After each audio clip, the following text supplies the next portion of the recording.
नमस्कार। चेतावनी दर्शक में आज समाचार में पुनः आप सभी का स्वागत है। नजर डालते हैं आज के समाचार की ओर। श्री क्षत्रिय युवक संघ का स्थापना दिवस रविवार को चित्तौड़गढ़ नगर के शैती क्षेत्र में स्थित एक वाटिका में आयोजित किया गया। इस स्थापना दिवस समारोह में मुख्य अतिथि के रूप में केंद्रीय पर्यटन मंत्री गजेंद्र सिंह शेखावत मौजूद थे, जिन्होंने श्री क्षत्रिय युवक संघ की स्थापना करने वाले तन सिंह के जीवन के बारे में प्रकाश डालते हुए कहा कि आज हमें इस बात पर विचार करने की आवश्यकता है कि उन्होंने जो मार्ग बताया उस पर आखिरकार हम क्यों भटकते जा रहे हैं। इस अवसर पर श्री संघ प्रमुख ने भी कुछ कटु बातें की और कहा कि इस समारोह में जिन किशोर एवं युवाओं को आना चाहिए उनकी उपस्थिति आखिरकार क्यों नहीं है, इसको लेकर भी समाज में चिंता करने की आवश्यकता है, चिंतन करने की आवश्यकता है। और श्री क्षत्रिय युवा संघ की स्थापना जिस उद्देश्य को लेकर की गई थी उसे आखिरकार क्षत्रिय क्यों भटकते जा रहे हैं। 22 दिसंबर 1946 को तन सिंह ने श्री क्षत्रिय युवा संघ की स्थापना की थी। श्री क्षत्रिय युवा संघ का जीवन दर्शन गीता पर आधारित है। गीता का कर्म योग और आध्यात्मिक आंदोलन ही श्री क्षत्रिय युवक संघ है, जो इस वर्ष अपना 73वां स्थापना दिवस मना रहा है। तन सिंह के नाम पर पूरा राजपूत समाज एक हो जाता है, जिन्होंने कर्म को ही जीवन माना। चित्तौड़गढ़ में भी रविवार को सैंती स्थित एक वाटिका में स्थापना दिवस मनाया गया। इस अवसर पर विशेष तौर पर अतिथि के रूप में केंद्रीय पर्यटन कार्यक्रम में मंत्री गजेंद्र सिंह शेखावत मौजूद थे, जिन्होंने इस अवसर पर तन सिंह द्वारा किए गए कार्य को याद किया और उन्होंने कहा कि तन सिंह क्षत्रिय समाज में दायित्व बोध के शिक्षण के प्रणेता माने जाते हैं। उनका मानना था कि सनातन संस्कृति का आधार दायित्व बोध है। उन्होंने कहा कि तन सिंह ने समाज की सेवा के माध्यम से जीवन के परम लक्ष्य को प्राप्त करने का मार्ग श्री क्षत्रिय युवक संघ के रूप में दिया। स्थापना दिवस पर आयोजित इस समारोह में बड़ी संख्या में क्षत्रिय मौजूद थे एवं कई महिलाएं भी इस अवसर पर उपस्थित थी। चित्तौड़गढ़ के विधायक चंद्रभान सिंह आकिया, जिला प्रमुख भूपेंद्र सिंह बड़ोली के साथ ही अन्य कई गणमान्य लोग भी मौजूद थे। संस्कारमयी समाज का निर्माण किया जा सकता है। तन सिंह जी ने जो परिकल्पना की थी कि व्यष्टि के निर्माण से समष्टि का निर्माण किया जा सकता है। व्यक्ति अपने गुणों का अपने आचरण में, अपने व्यवहार में, अपने जीवन में परिवर्तन लाए। राष्ट्र के निर्माण की प्रक्रिया और उस प्रक्रिया का निहितार्थ भी अंतिम लक्ष्य। पढ़ने वाले लोगों के लिए बहुत कम सामग्री शेष रह जाएगी, लेकिन ऐसा इसलिए हो पाया कि समाज के लोगों ने व्यक्तिगत स्वार्थ से ऊपर उठ करके समाज के हित के लिए, परिवार के हित के लिए, धर्म की रक्षा के लिए और इस विचार की रक्षा के लिए अपने प्राणों की आहुति निस्वार्थ भाव से दी। हमेशा ही दूसरों को देने के लिए अपना त्याग करना, और त्याग करने के उदाहरण महाराजा शिवी से लेकर के, जिन्होंने एक कबूतर की रक्षा के लिए अपना उतने ही वजन का हिस्सा अपने जो है मांस का अपने पांव में से निकाल करके, अपनी जांग से निकाल करके काट के दे दिया, वहां से लेकर के और हाडी रानी के शीश दान तक ऐसे हजारों उदाहरण हम देख सकते हैं, जहां अब हमारा स्वाभाविक कर्म नहीं रहा और उसके चलते हुए हम अप्रासंगिक धीरे धीरे होते गए। और वर्तमान की जो राजनीतिक व्यवस्था थी, इस व्यवस्था में भी पहले जहां हम सबको साथ लेकर के अपना समर्पण करके चलने की परंपरा के साथ चल रहे थे, उसमें भी जो ये न्यूनताएं आई, इन न्यूनताओं के चलते हुए उसमें भी हम कहीं ना कहीं पिछड़ने लगे।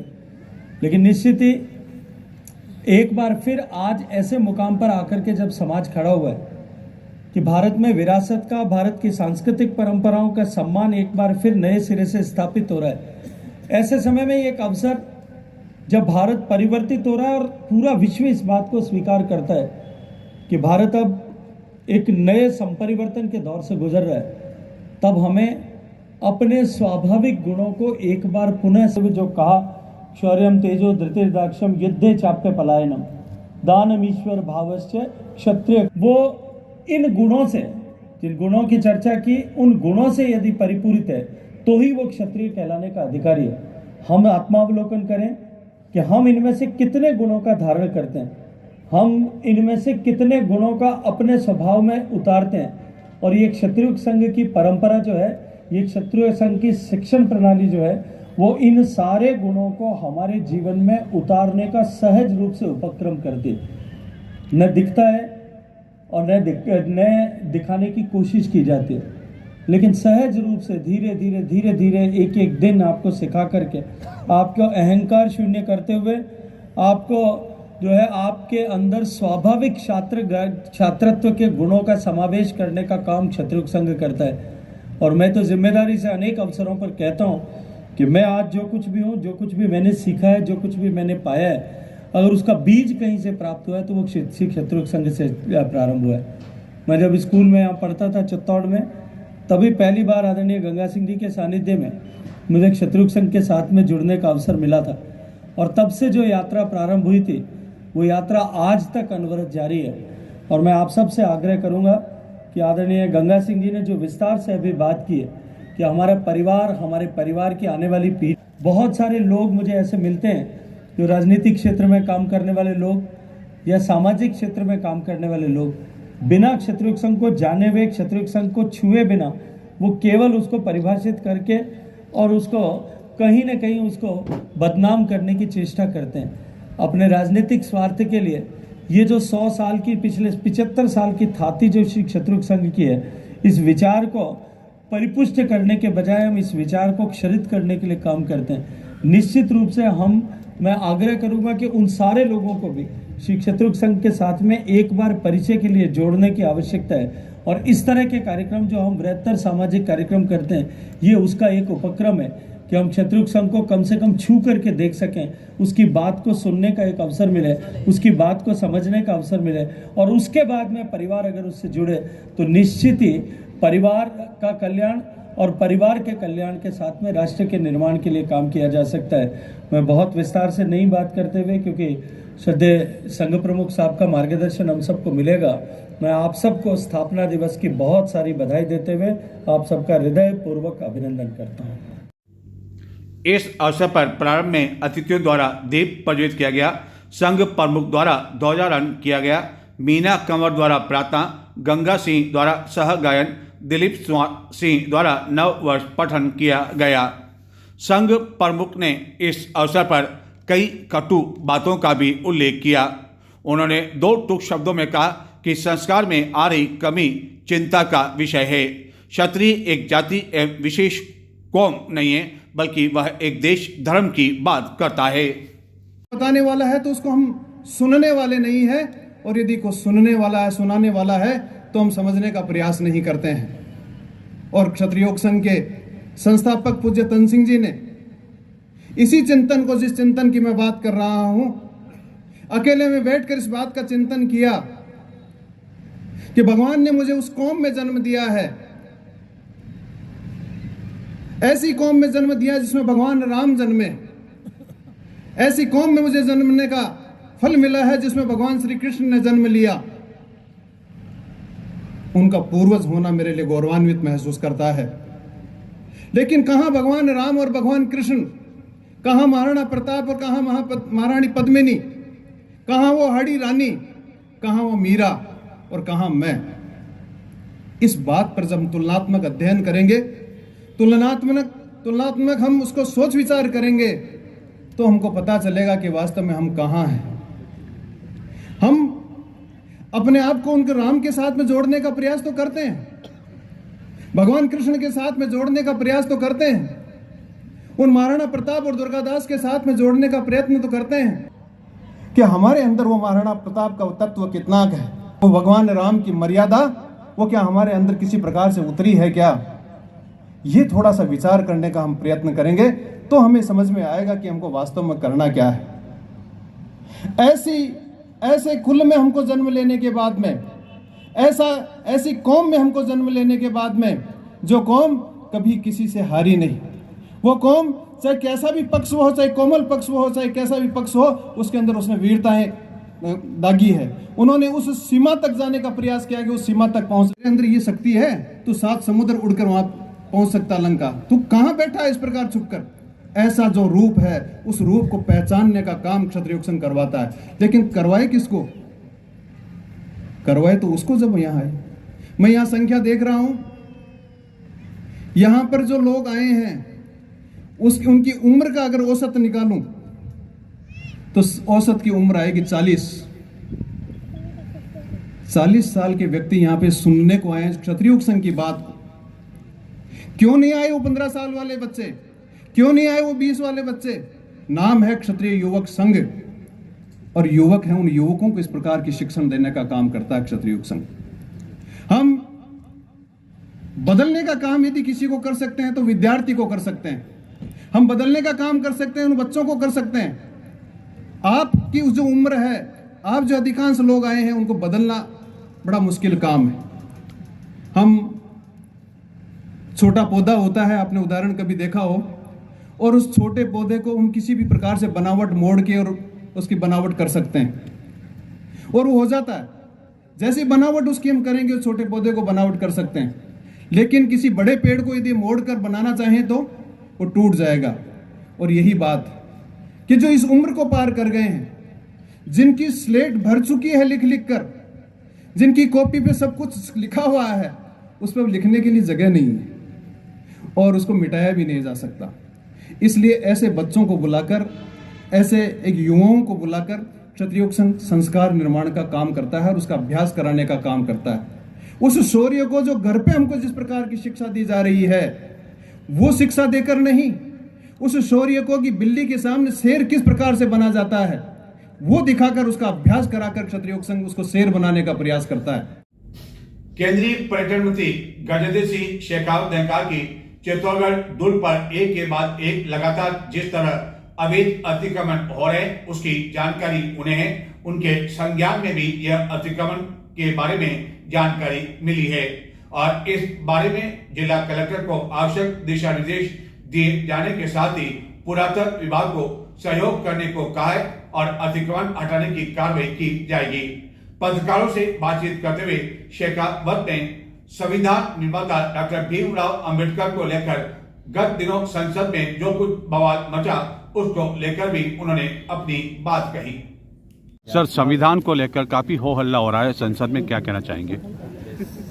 देखिए, भारत के संविधान को अंगीकार किए 75 वर्ष पूरे हुए और इस गरिमामयी यात्रा में निश्चित रूप से भारत ने, जहां आज़ादी के समय लोग इस बात की अपेक्षा करते थे, कामना करते थे, कल्पना करते थे कि भारत अंग्रेजों के जाने के बाद टुकड़ों में बिखर जाएगा, ये कभी पूरे एक राष्ट्र के स्वरूप में नहीं रह सकता। लेकिन ये संविधान की ताकत थी कि भारत न केवल अखंड रहा, एक रहा, अपितु भारत ने निरंतर प्रगति की। लेकिन 75 साल पूरे हो जाने के बाद का ये अवसर हम सब लोगों के लिए एक आत्मावलोकन का अवसर अवश्य है। जब हम इस बात पे विचार करें कि हम इस 75 साल में क्या प्राप्त कर सकते थे जो न कर पाए, क्योंकि आने वाले 25 साल में जो लक्ष्य भारतवासियों ने, भारत के प्रधानमंत्री सम्माननीय नरेंद्र मोदी जी के नेतृत्व में तय किया कि हम भारत को विकसित भारत बनाएंगे, उस लक्ष्य की पूर्ति के लिए जो कुछ कमियां रह गई है और क्यों कर रह गई, इन पर विचार करना आवश्यक है। इन सब विषयों को लेकर के संसद में 2 दिन तक लगातार चर्चा हुई। सभी सांसदों ने, सभी दलों ने अपने अपने दृष्टिकोण से उस पर अपने मत रखे, विचार रखे। लेकिन दुर्भाग्य से उसके बाद जो संसद में हुआ और बाद के 2 दिनों का जिस तरह का घटनाक्रम था, वो निश्चित ही संविधान निर्माताओं ने, संविधान निर्माण में जो लोग लगे थे उन सब लोगों ने, और संविधान की रक्षा के लिए जिन लोगों ने अपने आप को समर्पित और बलिदान किया, उन सब लोगों को निश्चित ही जहाँ कहीं भी होंगे वहाँ कष्ट हुआ होगा, दर्द हुआ होगा, दुख हुआ होगा। मैं एक आग्रह करूँगा कि इस महत्वपूर्ण समय में जब हम अमृतकाल में प्रवेश कर चुके हैं, हम अपने संविधान निर्माताओं की अपेक्षा के अनुरूप आचरण और व्यवहार करते हुए भारत को विकसित भारत बनाए। सर, चित्तौड़गढ़ का ऐतिहासिक किला विश्व हेरिटेज में शामिल है, लेकिन अतिक्रमण के दंड से बहुत संज्ञान में आया है, अतिक्रमण चिन्हित भी किए हैं और डिस्ट्रिक्ट कलेक्टर से उसके खिलाफ कार्रवाई करने के लिए, सहयोग के लिए एएसआई ने लिखा है। मुझे लगता है शीघ्र उस पर कार्रवाई। लेकिन सर, जिस संविधान की आप बात कर रहे हैं, आचरण की बात कर रहे हैं, तो उसी संविधान को लेकर अमित शाह पर जो है पूरा दलित और पूरे कांग्रेस, पूरा विपक्ष इस समय जो है लामबंद हुआ है। देखिए, दुर्भाग्यपूर्ण है। फिर मैं ये कहूँगा कि संविधान के परिचर्चा के समय उनके भाषण को जिस तरह से लोगों ने अपनी महत्वाकांक्षा के साधन के रूप में तोड़ मरोड़ करके पेश किया है, फिर कहूँगा कि संविधान निर्माताओं को इससे निश्चित रूप से कहीं दुख हुआ होगा। लेकिन उसके बाद जिस तरह का आचरण था, जिस तरह का व्यवहार था, वो व्यवहार न लोकतंत्र में अपेक्षित है और न ही स्वीकार्य है। Thank you sir. संविधान निर्माता डॉक्टर भीमराव अंबेडकर पर की गई केंद्रीय गृह मंत्री की टिप्पणी को लेकर बवाल अभी भी थमता हुआ दिखाई नहीं दे रहा है। जहां राजस्थान में कांग्रेस द्वारा प्रदर्शन किया गया, दलित संगठन प्रदर्शन कर रहे, वहीं अब इस मुद्दे को लेकर कांग्रेस द्वारा मंगलवार को प्रातः 11 बजे जिला कांग्रेस कार्यालय से कलेक्ट्रेट तक पैदल मार्च निकाला जाएगा और राष्ट्रपति को इस संबंध में ज्ञापन दिया जाएगा। पेंशनर्स समाज का वार्षिक अधिवेशन सोमवार को प्रातः 11 बजे पेंशनर्स भवन में आयोजित किया जाएगा। विभिन्न सत्रों में आयोजित इस वार्षिक अधिवेशन में 80 वर्ष से अधिक आयु के पेंशनर्स का सम्मान भी किया जाएगा। चित्तौड़गढ़ पंचायत समिति की साधारण सभा की बैठक सोमवार को आयोजित की जाएगी। इस बैठक में चित्तौड़गढ़ के सांसद सीपी जोशी भी भाग लेंगे। गीता जयंती के उपलक्ष्य में बजरंग दल द्वारा रविवार को चित्तौड़गढ़ नगर में शौर्य संचलन यात्रा का आयोजन किया गया। यह यात्रा नगर के मुख्य मार्गों से होकर गुजरी, जिसमें बजरंग दल के कार्यकर्ता कदम से कदम मिलाते हुए चल रहे थे। इस दौरान पर्याप्त पुलिस जाब्ता भी तैनात किया गया। चित्तौड़गढ़ में पहली बार बजरंग दल द्वारा अपने बैनर तले शौर्य संचलन यात्रा का आयोजन किया गया। यह आयोजन गीता जयंती के उपलक्ष्य में किया गया। शौर्य संचलन यात्रा राम द्वारा से प्रारंभ होकर नगर के मुख्य मार्गों से होकर गुजरी, जिसमें बड़ी संख्या में बजरंग दल के कार्यकर्ता मौजूद थे। विभिन्न संगठनों द्वारा फूलों की बारिश कर इसका स्वागत किया गया।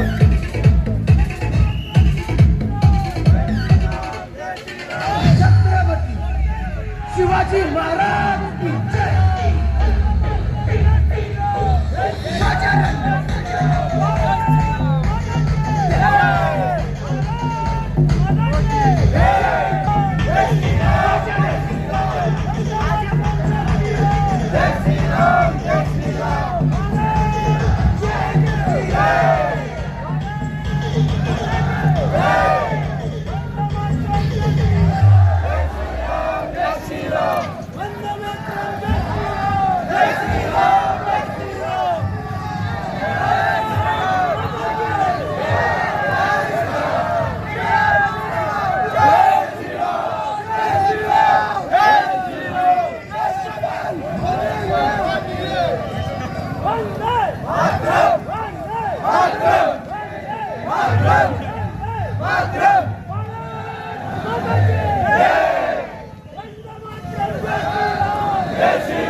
चित्तौड़गढ़ एवं जिले भर में रविवार को राष्ट्रीय लोक अदालत का आयोजन किया गया। चित्तौड़गढ़ में आयोजित इस लोक अदालत के दौरान बड़ी संख्या में प्रकरणों का निस्तारण किया गया और प्रकरणों का निस्तारण होने से पक्षकार काफी अधिक राजी देखे गए। इस दौरान विभिन्न तयों तक बेंच का गठन किया गया। इस वर्ष की चौथी एवं अंतिम राष्ट्रीय लोक अदालत का आयोजन रविवार को चित्तौड़गढ़ जिला मुख्यालय एवं समस्त तालुका मुख्यालयों पर स्थित न्यायालयों में किया गया। चित्तौड़गढ़ में इस अवसर पर न्यायिक अधिकारी महेंद्र सिंह सिसोदिया द्वारा मां सरस्वती के समक्ष दीप प्रज्वलित कर माल्यार्पण किया गया। समस्त तालुका सचिवों के साथ ऑनलाइन शुभारंभ कर अधिक से अधिक प्रकरणों को निस्तारित करने हेतु प्रेरित किया गया। राष्ट्रीय लोक अदालत में जिले की विभिन्न न्यायालयों में विभिन्न प्रकृति के राजीनामा योग्य प्रकरणों का आपसी सहमति के आधार पर कुल 34,015 प्रकरणों का निस्तारण किया गया, जिसमें 15.94 करोड़ रुपए का अवार्ड पारित किया गया। बैंक लोन, चेक अनादन, बिजली विभाग, जलदाय विभाग, टेलीफोन विभाग एवं राजस्व विभाग से संबंधित कुल 39,245 प्री लिटिगेशन आवेदनों का निस्तारण किया जाकर 4.97 करोड़ रुपए का अवार्ड पारित किया गया। इस प्रकार कुल 73,260 प्रकरणों का निस्तारण किया गया। इन प्रकरणों का निस्तारण करने में कुल 16 बेंचों ने कार्य किया। प्राधिकरण अध्यक्ष महेंद्र सिंह सिसोदिया एवं प्राधिकरण सचिव सुनील कुमार गोयल ने जिला मुख्यालय पर गठित बेंचेज की कार्रवाई का अवलोकन कर पक्षकारों से भी बात की एवं इस राष्ट्रीय लोक अदालत को सफल बनाने के लिए सभी का आभार व्यक्त किया। इस अदालत में आए कई पक्षकार समझौता होने पर प्रसन्न देखे गए। चित्तौड़गढ़ में संगीत नाटक अकादमी नई दिल्ली जिला प्रशासन पर्यटन विभाग के संयुक्त तत्वाधान में 3 दिवसीय मीरा महोत्सव का आगाज शनिवार रात्रि से हुआ। हालांकि शनिवार रात्रि 10 बजे बाद तो हालत यह थी कि अधिकांश कुर्सियां खाली हो चुकी थी। सर्दी के कारण श्रोताओं का हाल बुरा था। हालांकि ठंड से बचाव के लिए हीटर की व्यवस्था की गई थी, लेकिन दुर्ग पर यह आयोजन होने की वजह से शहरवासी नहीं पहुंच सके। रविवार को भी लगभग कुछ इसी तरह की स्थिति देखने को मिली, लेकिन उम्मीद यह की जा रही है कि सोमवार को जाने माने गायक वाडेकर का कार्यक्रम होने की वजह से बड़ी संख्या में अंतिम दिन लोग उन्हें सुनने के लिए आ सकते हैं।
खुशी एवं उत्साह का यह माहौल रविवार को चित्तौड़ दुर्ग पर उस समय देखने को मिला जबकि संत मीराबाई की 525वीं जयंती के अवसर पर मीरा महोत्सव में भाग लेने आए कलाकारों के साथ दुर्ग भ्रमण के लिए आए कई पर्यटक भी अपने आप को नाचने से नहीं रोक सके और जो उत्साह था वह देखते ही बन पा रहा था। काश चित्तौड़गढ़ के श्रोता दर्शक यह उत्साह शनिवार रात्रि को भी दिखाते, जहां की चित्तौड़ दुर्ग स्थित फतेह प्रकाश महल में इस मीरा महोत्सव का शुभारंभ किया गया।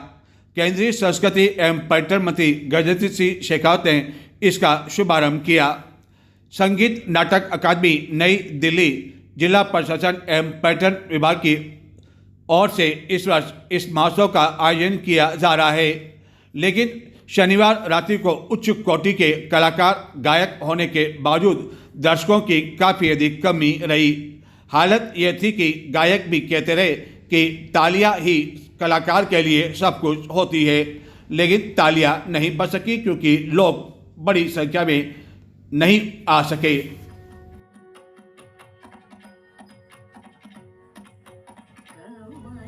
आयोजन के दूसरे दिन रविवार रात्रि को मध्य प्रदेश की भरतनाट्यम नृत्यज्ञा लता सिंह मुंशी के साथ ही अन्य कलाकारों ने अपना कार्यक्रम प्रस्तुत किया, जबकि सोमवार को अंतिम दिन जाने माने प्लेबैक सिंगर सुरेश वाडेकर बच्चों की प्रस्तुति देंगे। इसके अलावा अन्य कलाकार भी अपना कार्यक्रम प्रस्तुत करेंगे। दिल्ली से पंडित बिरजू महाराज के पुत्र जय किशन महाराज द्वारा अपने पुत्र एवं शिष्यों के साथ कथक नृत्य प्रस्तुत किया जाएगा। तो ये थे आज के समाचार। अब मुझे आगे दें। नमस्कार।